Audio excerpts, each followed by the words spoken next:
नमस्कार, आप capital TV Bihar देख रहे हैं। मैं हूं आपके साथ समीक्षा तिवारी। भागलपुर इलाके में एक बड़ी परेशानी खड़ी हो गई है। गंगा नदी पर बना विक्रमशिला गंगा सेतु टूटने के कारण उत्तर और दक्षिण बिहार का सड़क संपर्क पूरी तरह से प्रभावित हो गया है। लोगों को आने जाने में भारी दिक्कत हो रही है और इस पुल को ठीक होने में करीब 3 महीने का समय लग सकता है।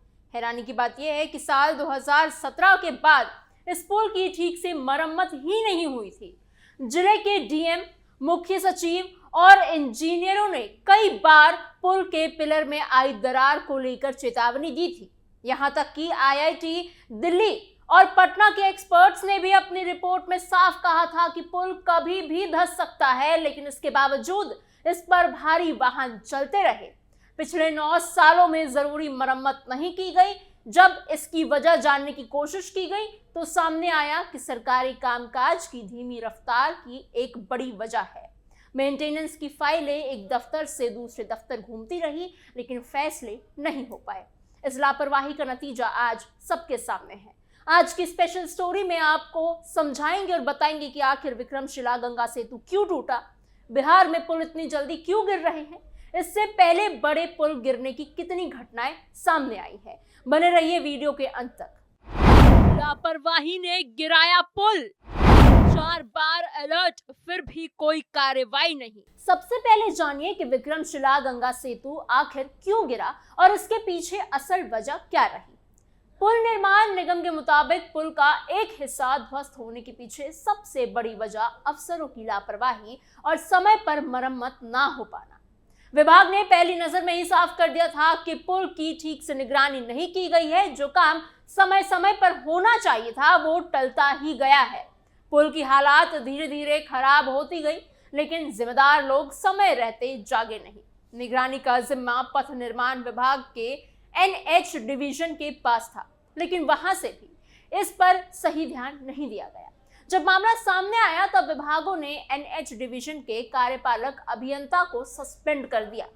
ये पुल यूपी ब्रिज कॉरपोरेशन ने बनवाया था, लेकिन इसके बाद रखरखाव में कई स्तर पर चूक होती ही चली गई। सबसे हैरान करने वाली बात यह है कि इस पुल को लेकर एक नहीं बल्कि 4 बार अलर्ट दिया गया था, लेकिन हर बार इन चेतावनियों को नजरअंदाज कर दिया गया। पहला अलर्ट 2025 में सामने आया था, जब पुल के स्पैन में दरार दिखी थी। मार्च में उस समय के मुख्य सचिव भागलपुर आए थे और उस समय डीएम नवल किशोर चौधरी ने उनके सामने पुल में आई दरार की बात रखी थी। बाढ़ के कारण मिट्टी कटने से पिलर एक तरफ झुक गया है। दरार की निगरानी के लिए पिलर पर कांच लगाए गए थे, लेकिन वो भी टूट चुके थे, जो ये दिखाता है कि हालात लगातार बिगड़ते ही जा रहे थे।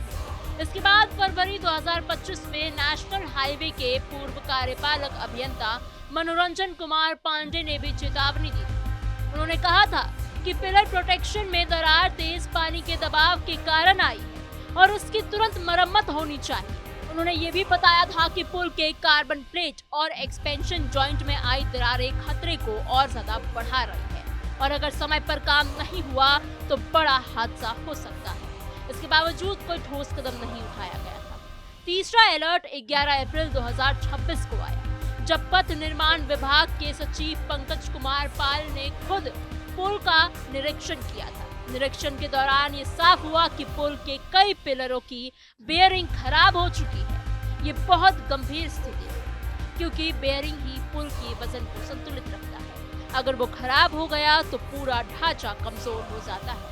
इसके बावजूद भी तुरंत बड़ा फैसला नहीं लिया गया। चौथा अलर्ट घटना के करीब 30 दिन पहले मिला था, जबकि विक्रमशिला सेतु के पिलर संख्या 17, 18 और 19 के प्रोटेक्शन वॉल तेज बहाव के कारण क्षतिग्रस्त हो चुकी थी। एक पिलर की प्रोटेक्शन वॉल पूरी तरह से टूट गई थी। उस समय इंजीनियरों ने साफ कहा था कि गंगा नदी का तेज बहाव बड़े जहाजों और भारी नावों की आवाजाही लगातार पिलरों पर दबाव डाल रही है। इस वजह से प्रोटेक्शन वॉल कमजोर हो गई है और इसका सीधा असर पिलर पर पड़ेगा।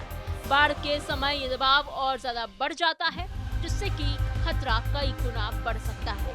यानी साफ था कि पुल खतरे में है, लेकिन इसके बावजूद हालात को नजरअंदाज किया गया। फाइलें घूमती रही, पुल टूट गया। जांच हुई पर कार्रवाई नहीं। सबसे बड़ी लापरवाही ये रही कि मरम्मत की फाइलें सिर्फ दफ्तरों में घूमती ही रही। विक्रमशिला पुल में दिक्कत की जानकारी पिछले महीने ही दी गई थी।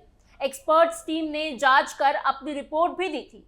उसी के आधार पर DPR यानी डिटेल्ड प्रोजेक्ट रिपोर्ट तैयार की गई, लेकिन काम आगे नहीं बढ़ पाया। फाइल एक टेबल से दूसरी टेबल जाती रही और मंजूरी का इंतजार करती रही। सूत्रों के मुताबिक करीब 25 दिन तक ये फाइल पथ पर निर्माण विभाग में पड़ी रही। इस बीच पुल का एक हिस्सा गिर गया। पुल निर्माण निगम के MD डॉक्टर चंद्रशेखर सिंह ने भी माना कि 1 महीने पहले पुल में समस्या की जानकारी दी गई थी और IIT पटना और पथ निर्माण विभाग की टीम ने जांच भी की थी, लेकिन उसके बाद भी समय पर कार्रवाई नहीं हो पाई। अगर इतिहास देखा जाए तो ये सिर्फ साफ होता है कि पुल की हालत लंबे समय से ही ठीक नहीं चल रही थी। आखिरी बार 2016 के अक्टूबर-नवंबर में मुंबई की रोहरा रिबिल्ड एसोसिएट नाम की एजेंसी ने बरारी की ओर स्पैन में कार्बन प्लेट चिपकाकर मरम्मत की थी। उस समय एजेंसी के इंजीनियर ने साफ कहा था कि समय समय पर इसकी जांच जरूरी है, तभी पुल सुरक्षित रहेगा, वरना गिर जाएगा। लेकिन इसके बावजूद इस सलाह को गंभीरता से नहीं लिया गया। पहले पुल का रखरखाव पुल निर्माण निगम के खगड़िया डिवीजन के पास था, लेकिन वहां से भी ठीक से जांच नहीं हुई थी। बाद में जब ये पुल भागलपुर डिवीजन को ट्रांसफर कर दिया गया, तब भी कार्बन प्लेट की हालत की जांच नहीं की गई। उस समय इस मरम्मत पर करीब 14 करोड़ रुपए खर्च किए गए थे। पुल के स्पैन को जैक लगाकर उठाया गया था और फिर मरम्मत की गई थी।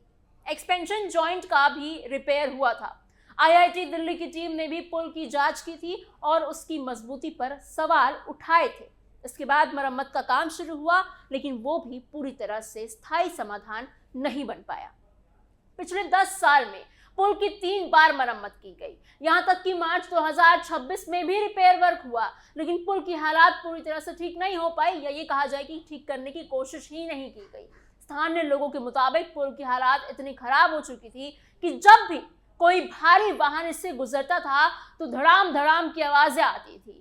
यह आवाज ही इस बात का संकेत थी कि अंदर से पुल कमजोर हो चुका है। पिलरों को बचाने के लिए बनाई गई प्रोटेक्शन वॉल में दरारें आ चुकी थी। मिट्टी कटने के कारण पिलर झुक गया था और जॉइंट्स में दरार बढ़ती ही चली गई। 2016-17 में एक्सपेंशन जॉइंट और बेयरिंग बदले गए थे, लेकिन 5 से 6 साल में वो फिर से खराब होने लग गए। गैप बढ़ता ही चला गया, जिससे कि बेयरिंग पर ज्यादा लोड पड़ने लगा और खतरा और ज्यादा बढ़ गया। हादसा नहीं, लगातार नाकामी, इंजीनियर सस्पेंड, सिस्टम सवालों में। ये घटना कोई पहली बार नहीं है। बिहार में पुल गिरने की घटनाएं लगातार बढ़ रही हैं। पिछले साल में 20 से ज्यादा पुल गिर चुके हैं। भागलपुर के सुल्तानगंज में बन रहा 1710 करोड़ रुपए का पुल इसका बड़ा उदाहरण है। गंगा नदी पर बन रहा ये 4 लेन का पुल 3 बार ध्वस्त हो चुका है। पहली बार 30 अप्रैल 2022 को तेज आंधी और बारिश के कारण पिलर नंबर 4, 5 और 6 को जोड़ने वाला करीब 100 फीट हिस्सा गिर चुका था। दूसरी बार 4 जून 2023 को पिलर नंबर 10, 11, 12 और 13 के बीच करीब 200 मीटर हिस्सा ढह गया। तीसरी बार 17 अगस्त 2024 को पिलर नंबर 9 और 10 के बीच का हिस्सा नदी में समा गया। उस समय कहा गया कि ये पुराना क्षतिग्रस्त हिस्सा था जिसे हटाया जा रहा था, लेकिन तेज बहाव के कारण गिर गया। जब इन घटनाओं की जांच की गई तो कई चौंकाने वाले सच सामने आए। जल संसाधन विभाग के इंटरनल रिपोर्ट के मुताबिक पुल गिरने के पीछे सबसे बड़ी वजह थी निर्माण में गड़बड़ी और भ्रष्टाचार। कई जगहों पर पुल का बेस कमजोर बनाया ही गया था। जो पिलर पूरे पुल का वजन संभालते हैं, उन्हें ही तय गहराई तक नहीं बनाया गया था। कई पुल गाद पर ही खड़े कर दिए गए थे, जो कि बेहद खतरनाक है। नियम के अनुसार पुल का बेस नेचुरल सॉइल लेवल यानी NSL तक होना चाहिए, लेकिन कई मामलों में ऐसा नहीं किया गया। सरकार ने भी इन मामलों को गंभीरता से लिया था। जुलाई 2024 में जब पुल गिरने की घटनाएं बढ़ने लगी थी तो नीतीश सरकार ने 15 इंजीनियरों को सस्पेंड कर दिया था। इनमें कार्यपालक अभियंता, सहायक अभियंता और कन्या अभियंता शामिल थे। जल संसाधन विभाग ने 11 और ग्रामीण कार्य विभाग ने 4 इंजीनियरों पर कार्रवाई भी की थी। जांच में यह भी सामने आया था कि नदी की सफाई के दौरान भी पुल की सुरक्षा के लिए जरूरी कदम नहीं उठाए गए थे।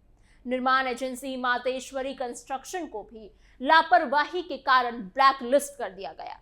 इन सभी तथ्यों को देखने के बाद एक बात साफ हो जाती है कि विक्रमशिला गंगा सेतु का गिरना सिर्फ एक हादसा नहीं था, बल्कि ये कई सालों की लापरवाही, देरी और खराब सिस्टम का नतीजा है। बार बार चेतावनी मिलने के बाद भी अगर समय पर कदम नहीं उठाया जाए तो ऐसे हादसे होने तो तय है। ये घटना सिर्फ एक पुल के गिरने की कहानी नहीं है, बल्कि ये पूरा सिस्टम पर एक बड़ा सवाल खड़ा करता है कि आखिर कब तक ऐसी लापरवाही बिहार में चलती रहेगी और आम लोगों को इसकी कीमत कब तक आखिर चुकानी पड़ेगी। आपको हमारी खबर कैसी लगी? आपके क्या सोच विचार है इन पुलों की गिरने की सिलसिलों को लेकर? हमें कमेंट बॉक्स में जरूर बताइएगा। ऐसी और खबरों के लिए बने रहिए कैपिटल टीवी बिहार के साथ।